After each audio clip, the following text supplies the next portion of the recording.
welcome to the Gun Locker. I'm Mark, and in front of me is the Kral Puncher Night in .177, and this is the sub 12 foot-pound version because we're here in the UK. Also, welcome to part one of this two-part review. And if you've seen my previous videos, you'll know that part one's all about design and build, and part two is about performance. So, yeah, what can I say about this rifle? Well, before I kind of delve into the technical specs, I'd like to talk a little bit about the history of the company. I'm finding now that a few of my followers like that side of the reviews, so this is for them. What can I say? So Kral basically is a Turkish company, and if you look on their website, they claimed that their facilities cover 18,000 square meters, and they produce shotguns, air rifles and blank firing pistols, if I get that right. They also employ more than 250 people within their factory, and they cover all sorts of processes. Now I'm looking down because I like to look at my cheat sheets. There's a lot of info here. So processes such as machining of wood, machining of metal parts, injection molding, metal injection, mold making, welding, engraving, barrel drilling and barrel manufacturing. So the barrels, Kral's, it's not brought in from elsewhere. Laser marking, laser engraving on wood and metal parts, camouflage coating, assembly, quality assurance testing and test shooting, etc. They're also a company that exports most of its business abroad, or most of its products abroad, to the point where they state on their site that they export 99.5% of their products, to more than 40 countries across the world. So it seems like they have a very small market in Turkey itself, which is a bit strange, but there we go. And if you look at their website and you look at the About Us section, bless them, they've tried to translate it into English and it's kind of lost in translation a little bit, but I'm going to read what it says because there's a couple of sentences here that might be of interest. So it says, Kral Arms products with their very good quality and competitive prices receives a very well acceptance all around the world. Kral Arms is enough able to and has background to produce any type of gun in-house.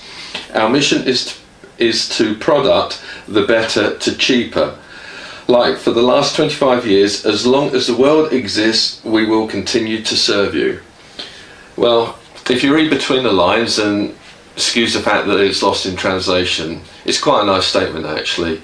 You know, they've been around for a while, they're trying to produce good quality products for not a lot of money.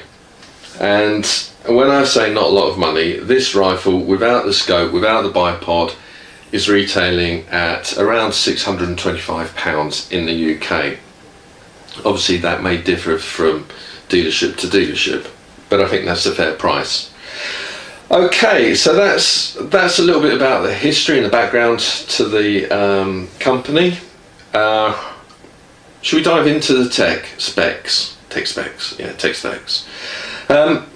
Right, so the rifle is available in three calibers, .177, .22 and .25.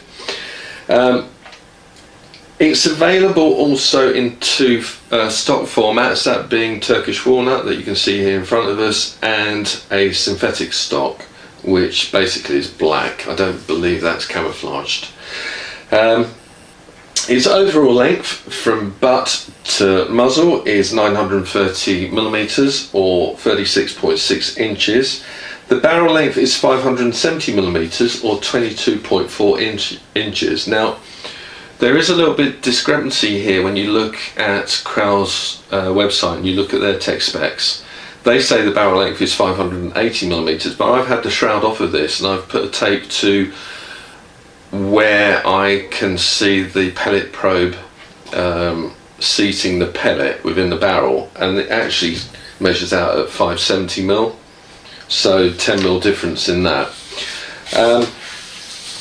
It's a machine rifle barrel, obviously built in-house or made in-house. It is shrouded, as you can see, and that shroud length is 540 millimeters from there to there. or 21.3 inches for anyone that's still using Imperial. And I've got to say, I do prefer Imperial, so I'm with you on that one. The shroud diameter is 28.2 millimeters or 1.1 inches. Now, the reach from the butt to the trigger is 382 millimeters or 15 inches dead on.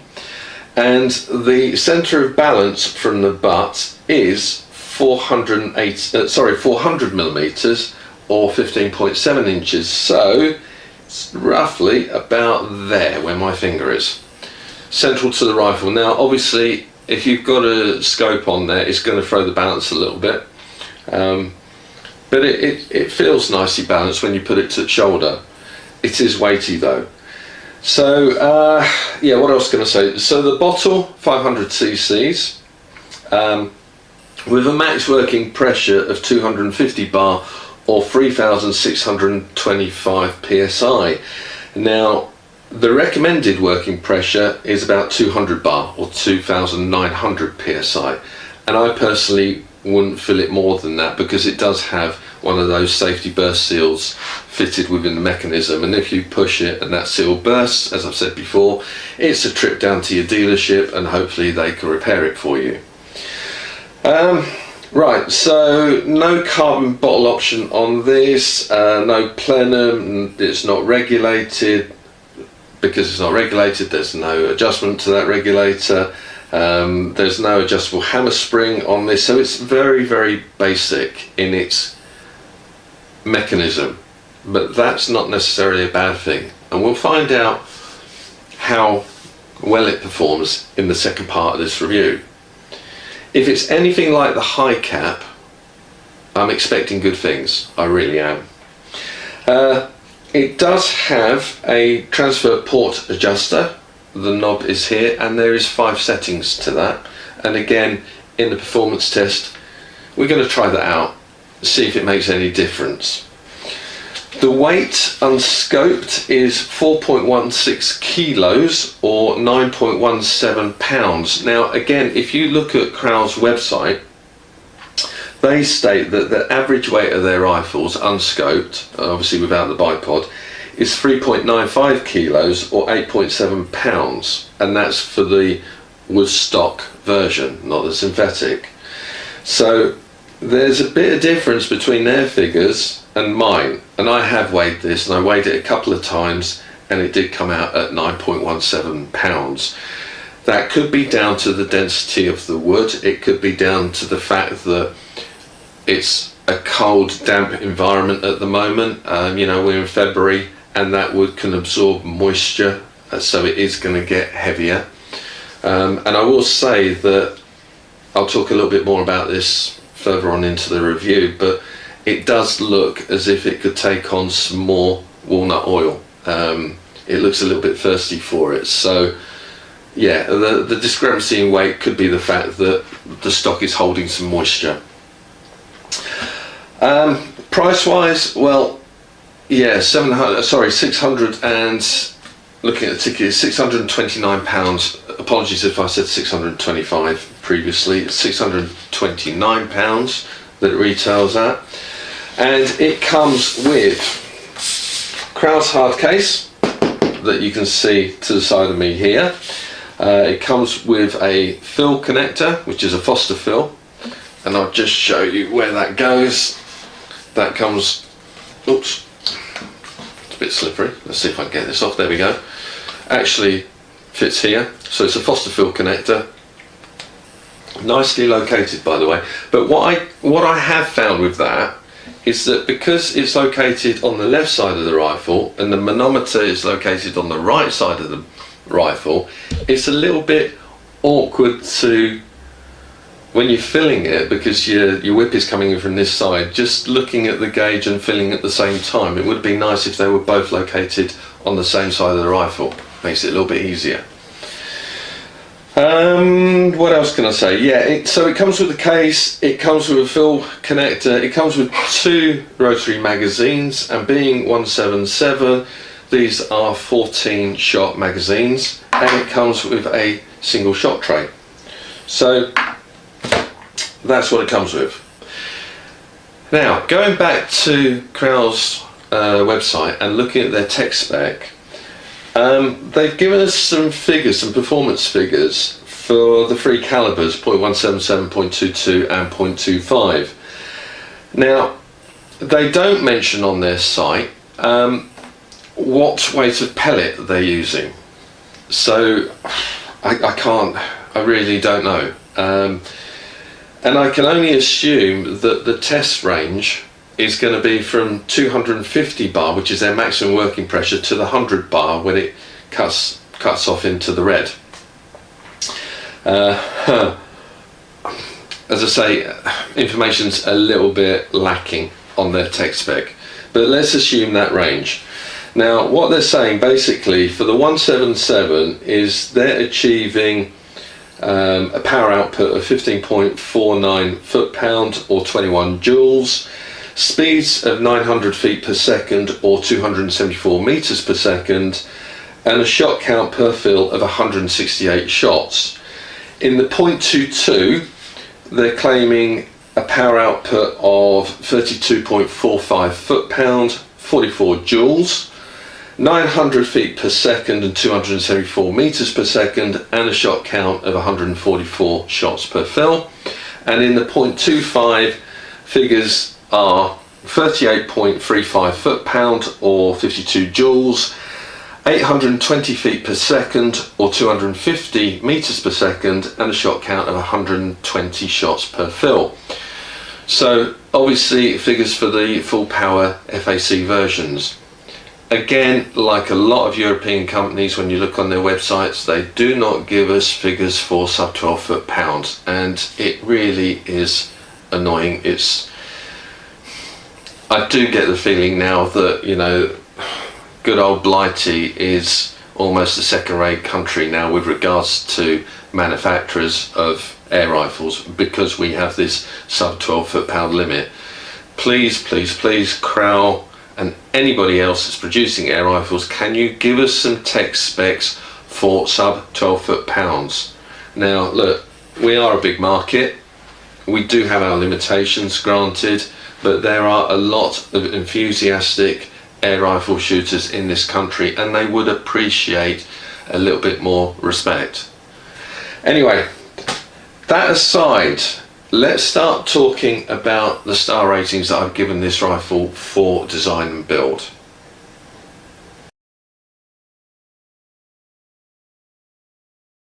So let's talk about aesthetics.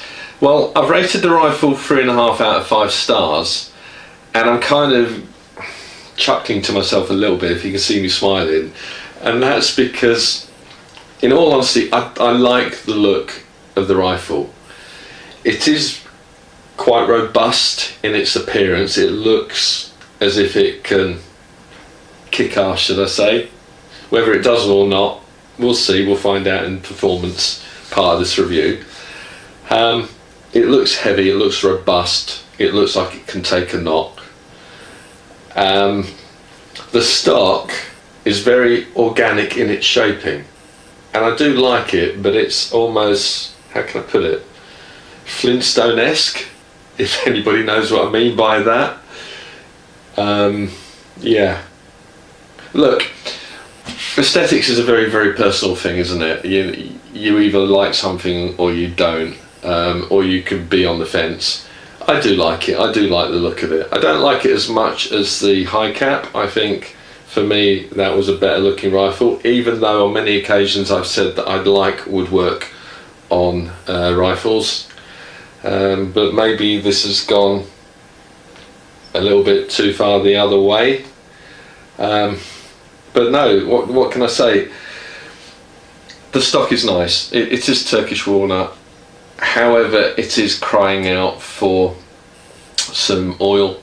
It looks thirsty, as I've said previously. The finishing of it, it's okay. It could do with a little bit more sort of work. It could present a little bit better. When they have an oil finish like this, I do worry that it starts to look grey in a short space of time. So yeah, it needs a good drink. and you need to do that in order to make it weather resistant. So if you buy one of these, if it does have stock like this, get yourself some walnut oil and give it a good rub down. I'm not going to do it because it's not my rifle. It is up for sale, obviously.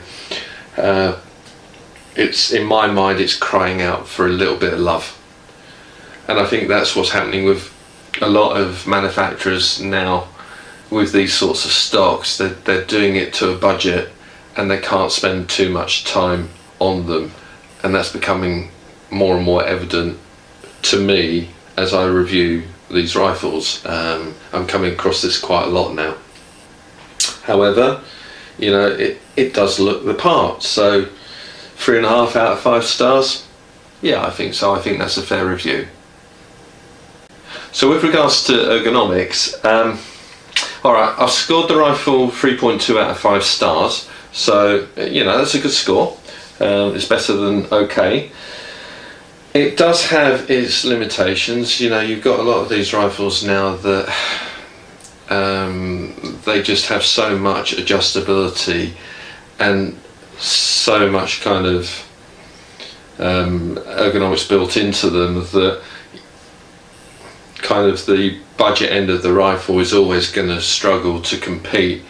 And by that I mean, you know, take FX for example. It's so kind of able with regards to ergonomic design. It's you can have whatever modifications you want on there.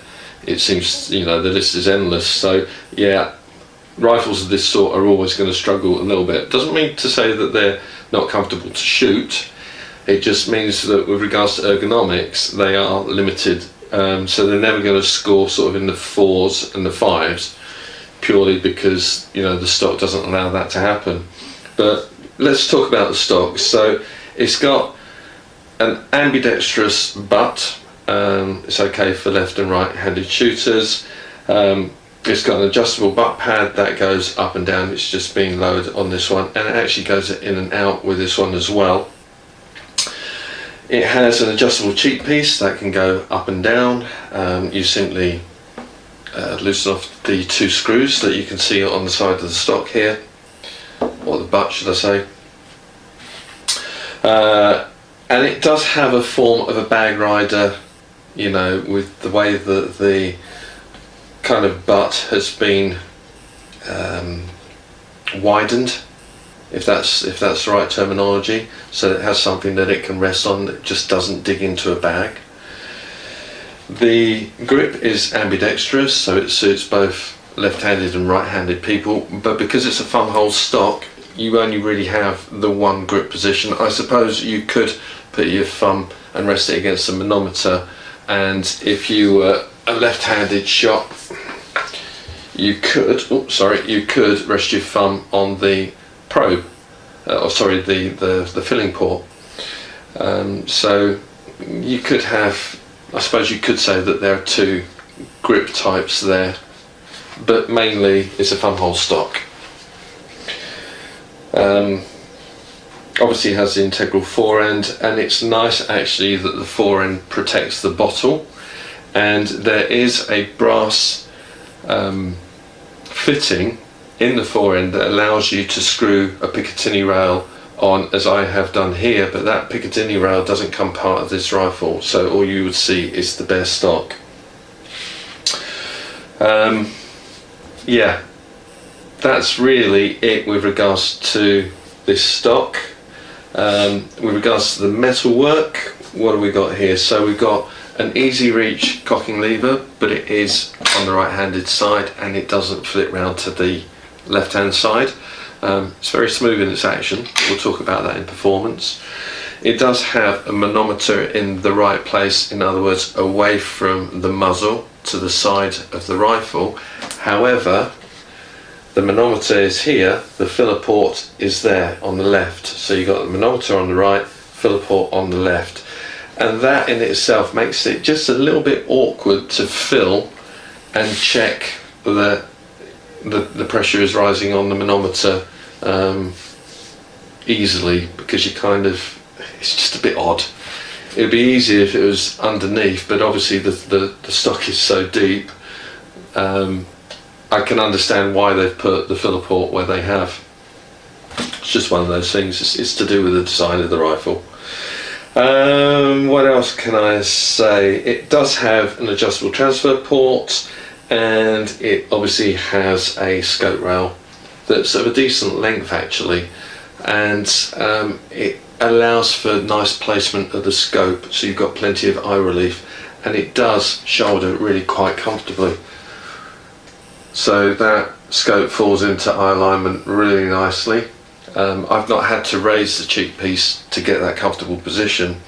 So all in all, with regards to ergonomics, yeah, it's a shame that it's only scored 3.2 out of 5 stars, but I've got 40 possible options, of which it's only ticked 17.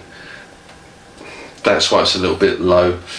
The the fit of the rifle, and to my shoulder, like I've already said, it scored 3.5 out of 5 stars, but overall ergonomics 3.2. And again, like I've said previously, ergonomics is all about designing a product to suit the end user, not necessarily to suit a function. So how does it fit me? What can I do with it to make it more comfortable? That sort of thing. And it really doesn't have much in the way of adjustability, except it does have that adjustable cheek piece, and it does have the butt pad that goes up and down and in and out. So yeah, 3.2 out of 5 stars.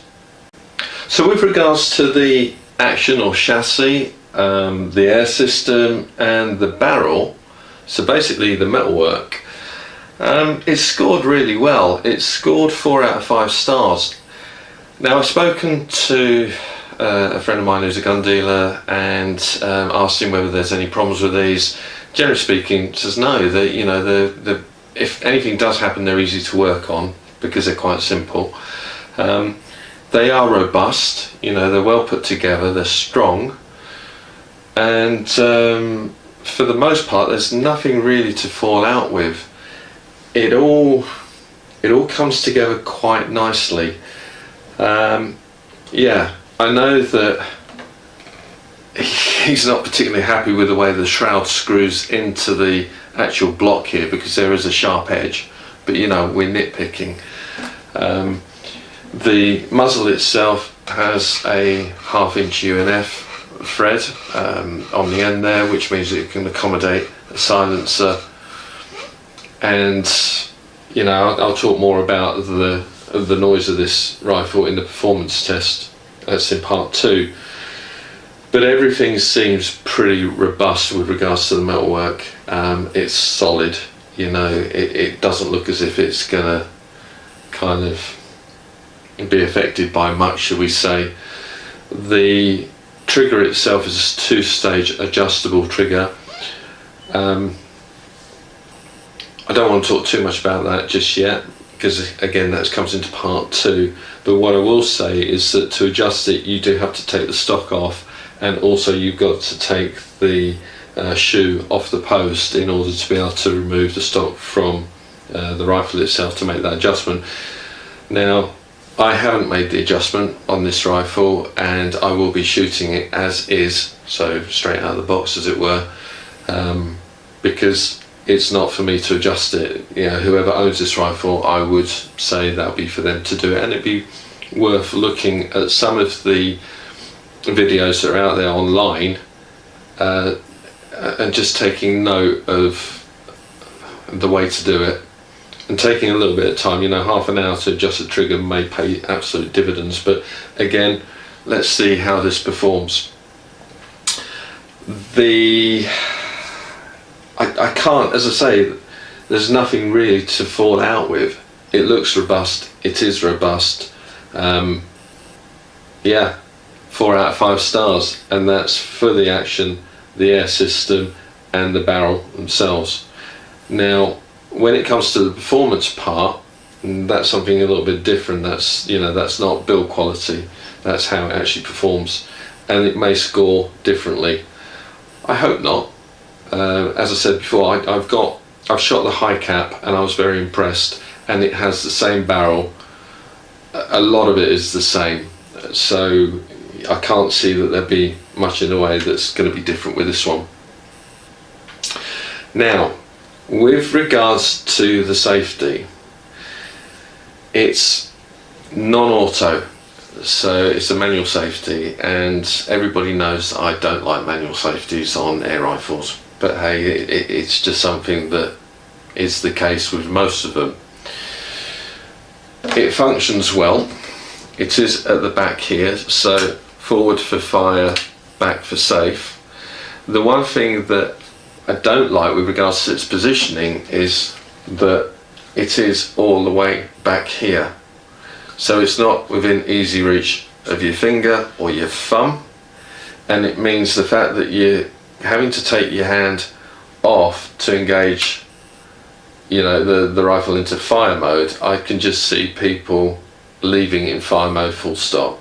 You know, they're not going to want to do all of this all the time. It's just not a natural movement. It's almost as if it's being put there because it has to be put there, and you know, that's it. It's a shame. If it was lower down, you know, nearer your trigger finger or nearer your thumb, it would be much better placed, in my opinion. But that's not to say that it doesn't function properly, because it does. So for the safety, because of its location and the fact that it's not automatic, it's scoring 3 out of 5 stars. One of these days, you know, we might get a decent auto, but yeah, let's wait and see for that one. With regards to the stock and its build quality, well, I've already said quite a bit about this stock. It's Turkish walnut.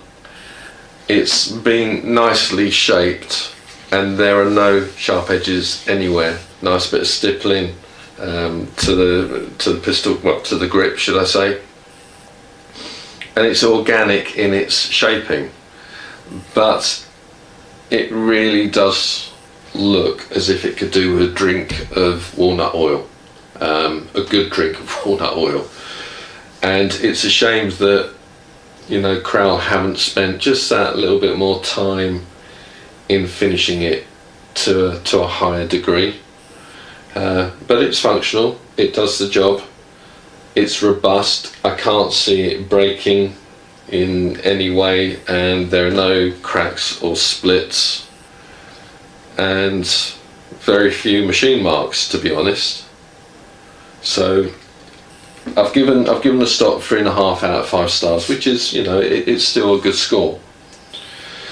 And then finally, with regards to this part 1 of the review, we talk about sundries. Well, I've scored them 3.5 out of 5 stars.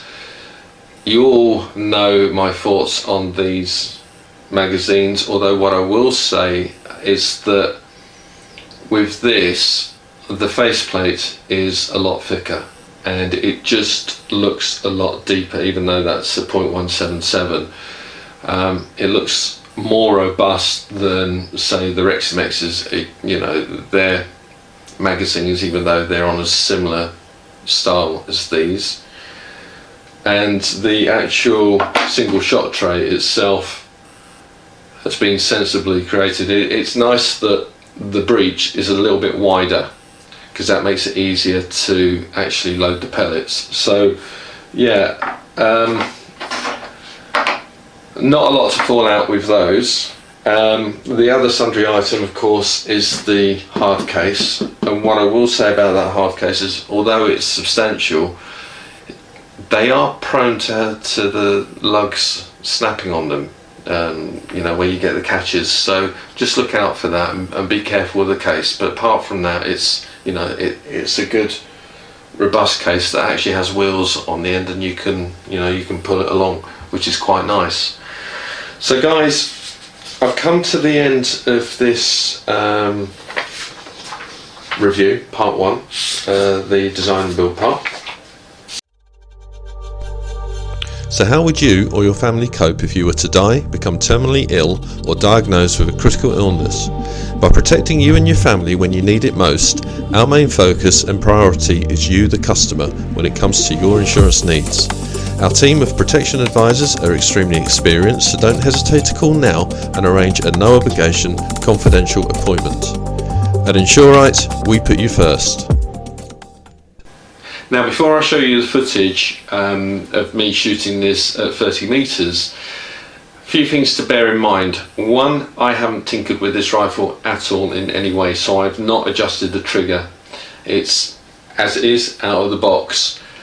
I also haven't cleaned the barrel, and a lot of people would say, well, that's something that you should do, but I thought, no, do you know what, I'm just going to take it outside, I'm going to shoot it, and I'm going to see how it performs. I'm not disappointed. The other thing, it's a nice day, but it's windy, and what I've done is I've taken the target close up to the hedge, and I've also positioned myself close to the hedge to try and combat that wind. However, and I do apologise, the footage that you're going to see, the camera is coming in and out of focus more often than not, and that's because it's picking up on movement in the hedge when the wind hits those leaves, so apologies. But anyway, I hope you enjoy the footage, and I'll catch you back inside afterwards. So, outside, the target is set at 30 meters. You'll probably not see this, but it is, although it's a nice day, it's a little bit chilly, and we do have some gusts of wind. That's why I've put the target as close to the hedge as I could to try and counter that. So the first test we're going to do is a pellet test. I just want to see which pellet this rifle prefers. I've got a selection to go at, so the film might be kind of coming in and out as I reload the magazine. The magazine is a rotary style, it's got 14 shots, and obviously I'm here with the Kral Puncher Night in .177, and it is the sub 12 foot-pound version. So yeah, what I'm going to do, I'll start off with the Norma, let me just put this down, the Norma Golden Trophies FT Heavies, and these are, I believe, 9.1 grains, so they're quite heavy pellet. With most Turkish rifles you feed the mag in from the right hand side.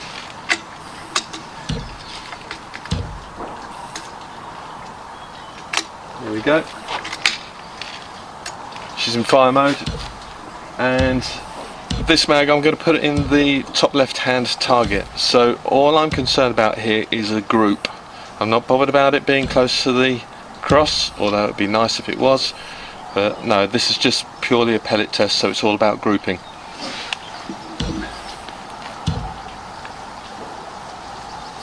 So top left hand target.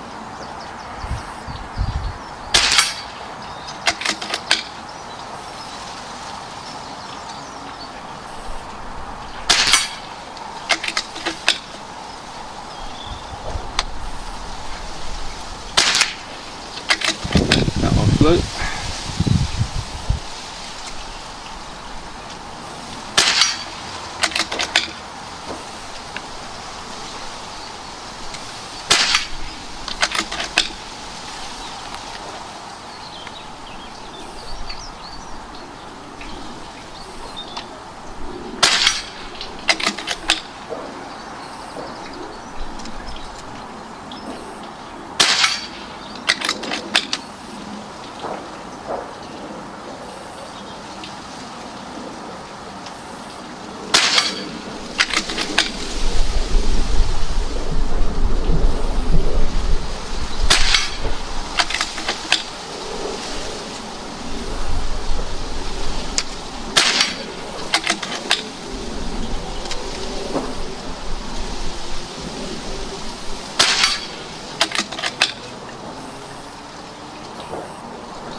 Set me out. Right. That's not a bad group. Not a bad group at all. So I think the next ones I'm going to try are the Bisley long range golds. So I'll just quickly fill this mag up. And when you fill these up, you need to rotate the face to the right hand side. Take it all the way to the end. Put your finger and cover up the hole at the back and drop one in. That'll lock the mag off, and then you're free to just load up the rest. So I do have a second magazine, but what I found is it's extremely tight in the breech. So rather than try and mess about with that, I just thought to myself, you know what, I'll stick with the one mag, and then I can always edit the film just to cut out if I'm taking a little bit too long to load.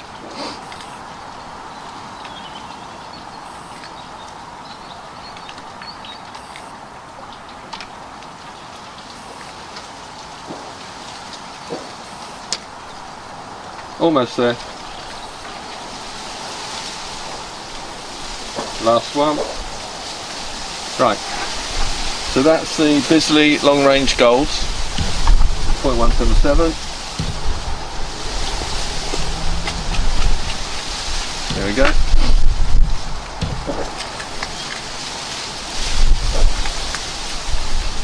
There we go. We're in. Fire. And this is going to be the top right hand target. So again, I'm just going for the group.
Right, that's me out.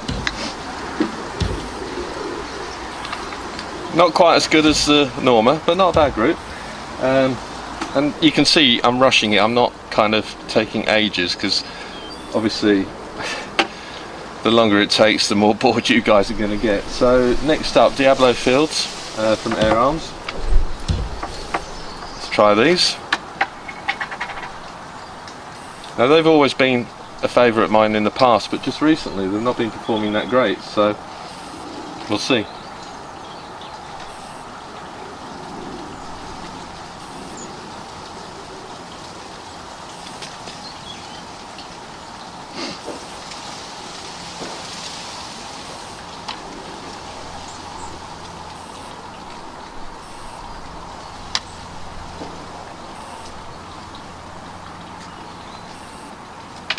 Oops.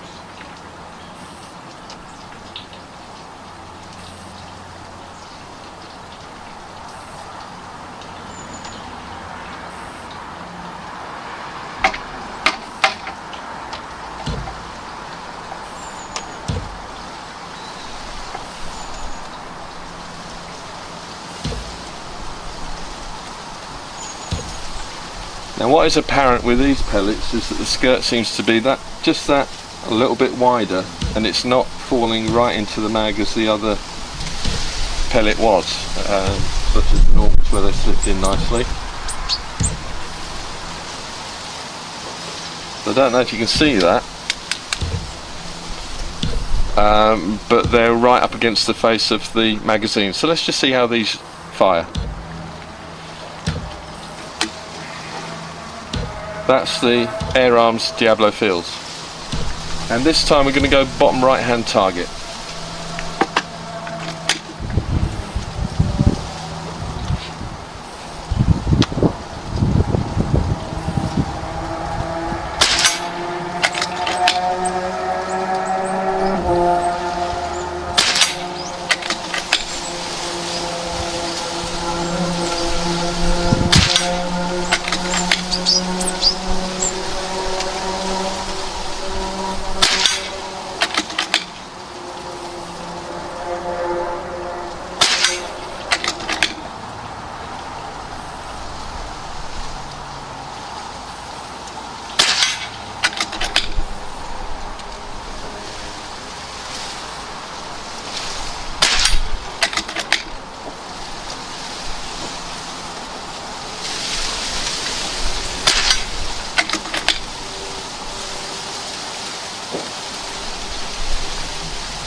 That's it, yeah.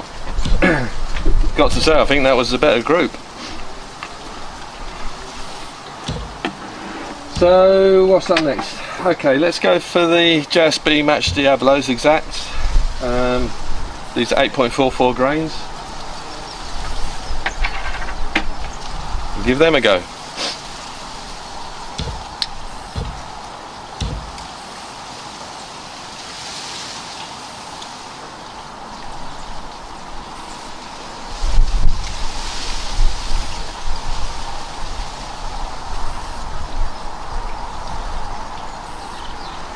What I will say that is evident straight away is that without a lot of effort, you know, I'm hitting pretty close to the mark. So I've got to say it looks like this rifle might perform as I was hoping it would. Early days, but very promising so far.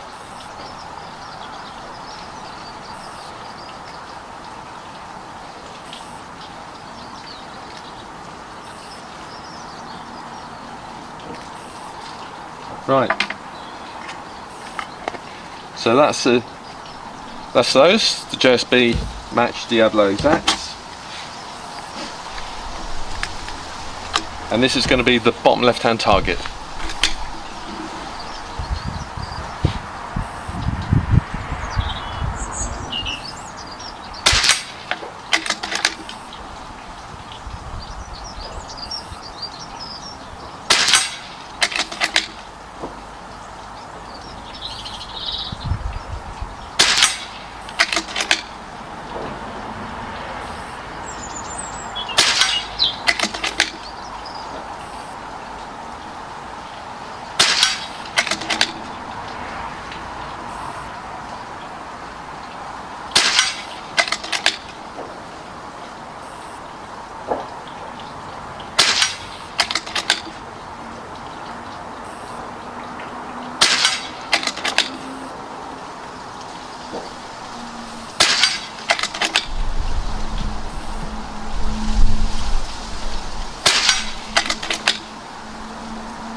That's it.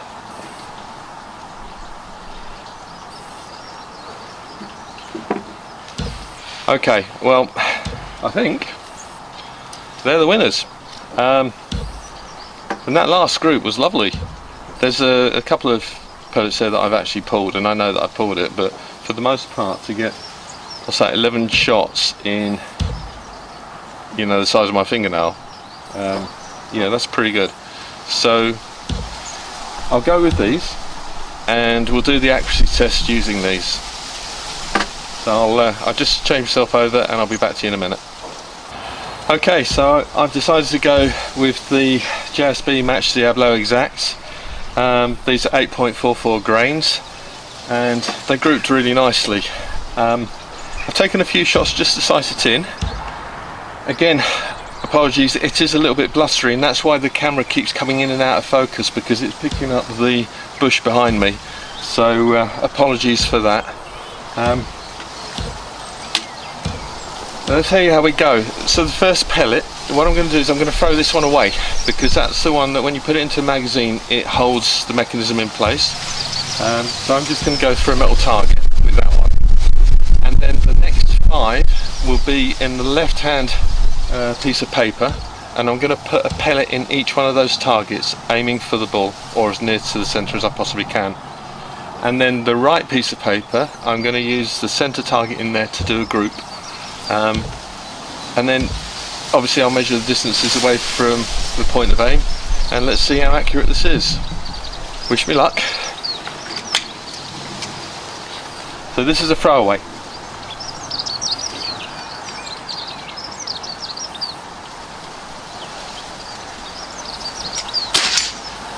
Okay. So left hand sheet of paper, bottom left hand target.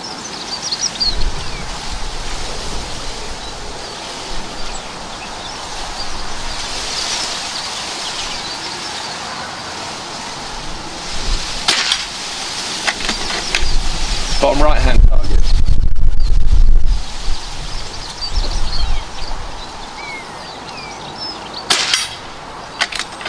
Top right hand target.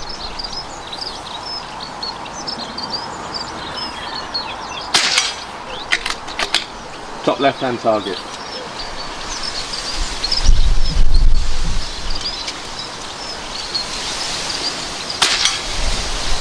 And now the centre target.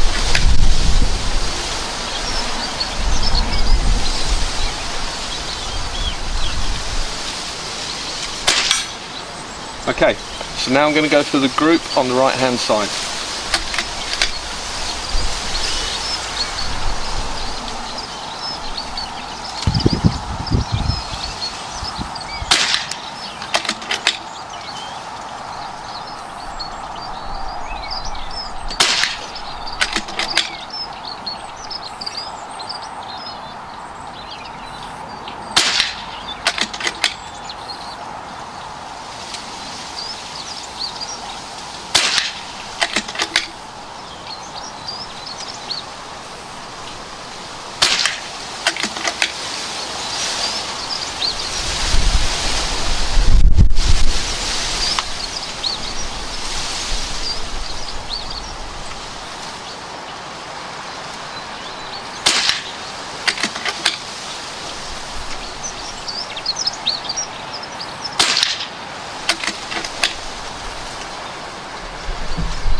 Me done.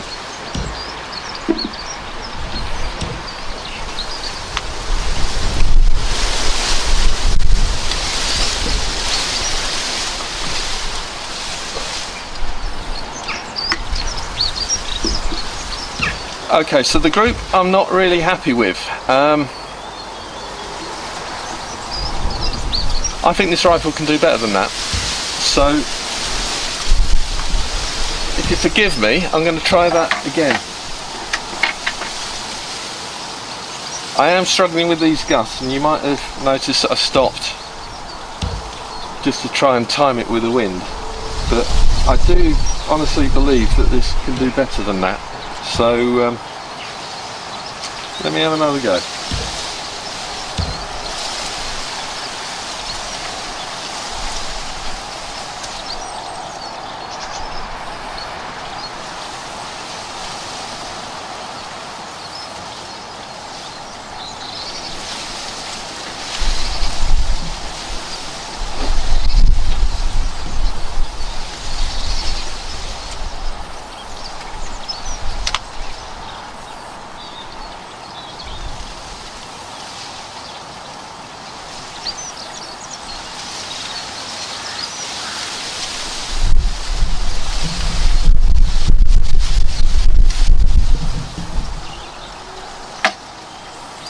Right, so again, the first pellet I'm going to throw away. See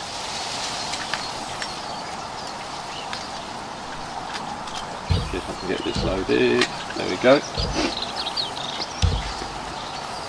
And then what I'll do is I'll pick the top right hand target on that right piece of paper. So I'm just aiming at the metal target here, the spinner. Okay. So top right hand target for the group. And I'm going to try and judge it between the wind as well.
That was me, I definitely pulled that one.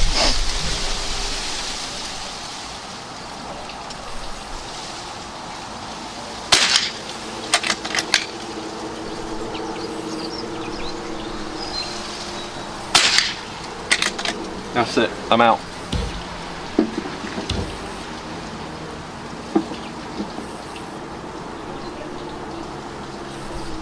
Yeah, that's a better group.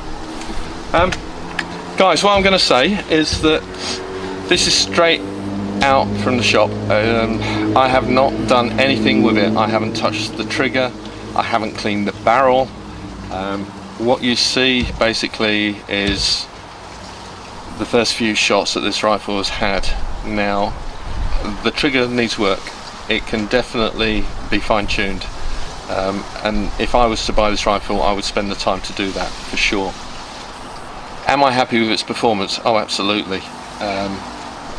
And you know, there is human error in there, there's no two ways about it, and I know that I pulled and I tensed up a couple of times, but this is laser accurate, it really is. And I can only see it getting better.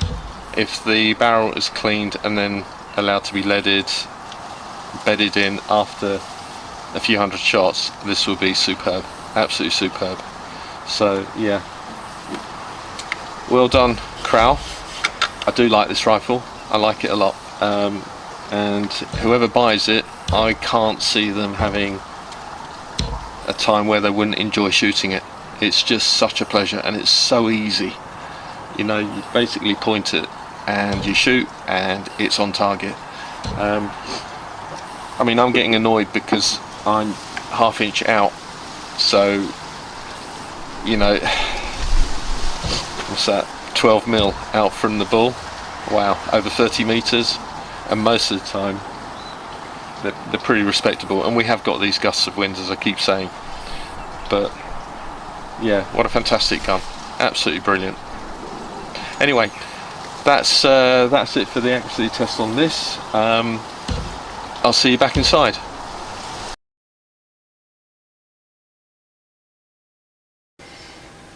Well, there you have it. Now, what can I say? I'm really pleased with this rifle. It wasn't easy out there with the weather, you know, with the winds being so blustery, and I was trying to pick my moments, as you saw, before taking the shots, but there was a lot to get through, so I am rushing it. It does need to have its trigger tuned, you know, and I guess the barrel should have been cleaned before I went out there, but hey, we're going to do these things, aren't we?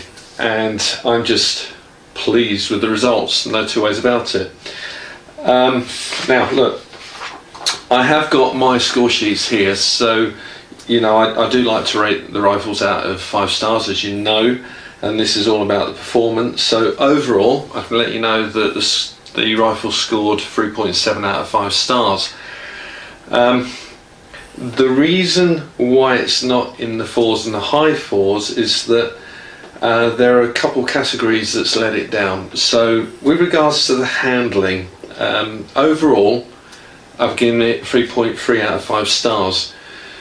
On a bench it's great, it's stable, you know, it's heavy, but because it's heavy, if you try and shoot it off the shoulder, it's extremely tiring. I tried it a few shots, just basically I was doing some work over the chrono and then I had a few left over on the mag, so I thought, right, I'm going to shoot 35 yards at the spinners off the shoulder. I mean, I didn't miss, don't get me wrong, but it really did take everything I had to keep that gun steady, so the weight lets it down, which is really unfortunate. If you just plan to use it on the bench, you know, that's an advantage, but out on the field carrying this lump around all day, you're going to get tired. With regards to loading, well, I've scored it 3.5 out of 5 stars. One of the reasons is that these magazines, they're, you know, .177, they're only 14 shot, .22 is 12 shot, and .25 off the top of my head I believe is 10 shot.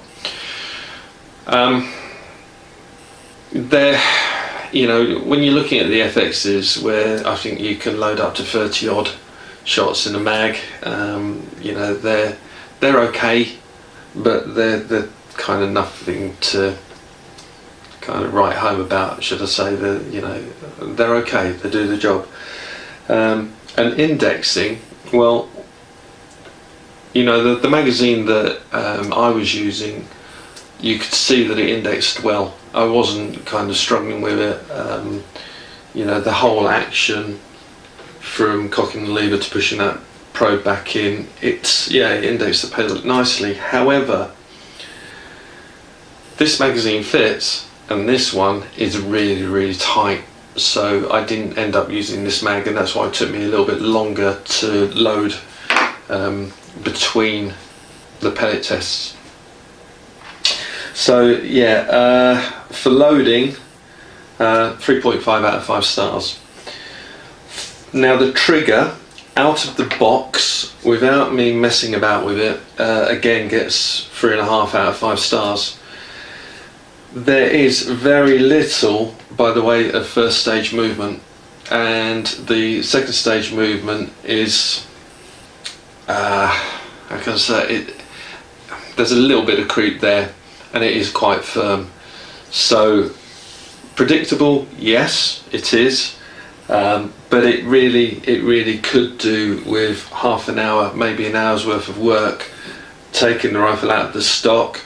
And to do that you have to remove the shoe from the post, adjusting the trigger, putting it back, adjusting again, in and out until you actually get that trigger sweet. And as I've said previously, you can find some instructions online as to how to do that. Yeah, it would benefit from adjusting that trigger. Now, accuracy, well, what can I say? When I looked at the single shot score, that was sublime. It was really nice. I mean, I had the nearest to the cross was 3.6 mil away at 30 meters. So the group, again, that wasn't a bad group at all. Where is it now? Yeah, you can see it here. So it all kind of fits under my finger anyway, as you can see. But funnily enough, prior to this, you know, when I said that I was kind of just zeroing the rifle for these pellets, I shot that group very, very quickly. So, and the actual zeroing score sheet here was better than what you saw on camera. So, what can I say? It's always the case when the camera's not filming, you tend to pull out the best shots. But even so, you know, nothing to complain about really. So for accuracy, I scored the rifle 4.3 out of 5 stars, and it's well deserved. And it could be a lot better than that. It really could. Get that trigger nicely tuned, lead the barrel in, you know, put a few hundred pellets through it, let it all kind of bed in, and then I can imagine it'll be absolutely sublime. Now, power and power adjustment. So I've actually scored the rifle 3 out of 5 stars on this one, and there's a little bit of a surprise for me on that, because it's not kicking out a great deal of power. So using the 9.1 grain, where are they now? Oops, here we are. So the Norma gold trophies, or golden trophy, FT heavies, using these to do the chrono test, I was achieving a power output of 10.1 foot-pound or 13.84 joules, which for me is a little bit on the low side. And in all honesty, with that wind blustering as it was, I would have preferred it to be, you know, a little bit more powerful, so probably 11.2, 11.3 foot-pound, because it was only kicking out a speed of 711 feet per second or 216.6 meters per second. So in my mind, that's a little bit slow. I guess there will be guys out there that will tune the rifle up, and they could probably take it up to nearer that kind of 11.5 foot-pound bracket. But if you're going to do that, take it to a decent gunsmith and let them mess around with it. Don't do it yourselves, guys. You know, let them do it, and then that way you stay legal. Now, the transfer port, so you can see here by my finger there's 5 settings to this transfer port adjustment. I had to play around with that as well, and the readings that I got, so obviously max, we're hitting 10.21 feet per second. Now, when you drop that down to 3/4, it reads 10.02 foot-pound. At a half, it reads 10.02 foot-pound. At the quarter setting, it then drops to 8.07 foot-pound, and then at the minimum setting is coming down to 6.25 foot-pound. So obviously you knock the power back, you're using less air, so you're going to get a whole load more shots out of it. And some would probably use it for, you know, an indoor range with a short distance on there, maybe a 20-meter range, something like that, where you don't need all that power. For me, I just like to keep these set at maximum anyway. But yeah, with regards to the power and adjustment, it scores 3 out of 5. And this is one of the reasons why, when I said the overall score for performance was 3.7, it's these figures that are knocking that overall score down. Now, on the flip side, if we look at air efficiency, so we look at the shot count per fill. Now, my test range, basically, I filled the rifle up to 200 bar, and I shot it down to 140 bar. So I've used 60 bar of pressure. Now, in that test range, I achieved 155 shots, which worked out at 2.6 shot per bar, and that is amazing. Actually, that you know, you're looking, I'm kind of, if you interpolate those figures out, looking from a fill of 200 down to 100 bar, you're probably looking in the region of 250 shots, which is absolutely amazing. And especially as it's not a regulated rifle, so it hasn't got, you know, it hasn't got a plenum. It's just what you see is what you get. And there are a lot of rifles out there that do have plenums and regulators and adjustments for those, and they're not getting the same shot count as this is, you know. So yeah, well done, Kral. This is what I like to see. And as I say, for air efficiency, I scored it 4.8 out of 5. That is way up there. That's probably the highest score that I've given any rifle so far. Now, with regards to noise levels, it is loud. No two ways about it. There is a 1/2 inch UNF thread on the end here, and it would benefit from a sound moderator, because at the muzzle it's kicking out 89 decibels, and 2 meters away from the muzzle it's at 88 decibels, so there's hardly any drop in that at all. For that reason, it's okay, but it's loud, and as it's okay, that's 3 out of 5 stars. So basically, we now come to the most important of all the sort of categories within this topic, and that's value for money. So what have I rated the rifle for with regards to value for money out of 5 stars? Well, actually, when you look at how much it costs, and I've got the tag here, it's £629. This is being sold by theGunlocker at Stafford. And you think to yourself, okay, that's for the basic rifle. Okay, so that's without the scope, and that's without the bipod, and that's without the air supply. So to get this to a position where you can shoot it, you would need to get yourself a decent scope, you need to get a decent bipod and an air supply, and that's going to cost you an additional £400, maybe £500, but we'll budget at £400. So you're looking at £1,029 to be able to shoot this, and of course you've got your pellets on top of that. And then you look at how much you're paying as against accuracy, so you know what you're going to get for that money and how it's going to perform on the range.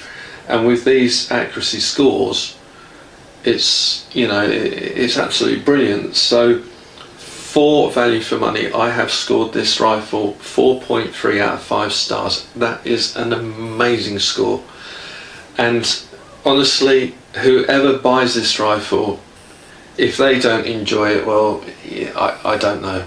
Honestly, I don't know, because it's amazing. It really is brilliant value for money, and I'm sure that there are many rifles out there that are 3-4 times the price that would be hard pressed to match it for accuracy. I'm sure there are. Well guys, that's it. That was my phone just pinging in the background. Yeah, that's it. I've come to the end of this review. I hope you've enjoyed it. As always, if you have, you know, give us a thumbs up. And if you haven't subscribed already, please do so. It's free, it's not going to cost you anything. You know, there's a lot of people that think subscribe, oh no, what's it going to cost? It doesn't cost you anything. So please feel free to subscribe, and of course share amongst your friends and family.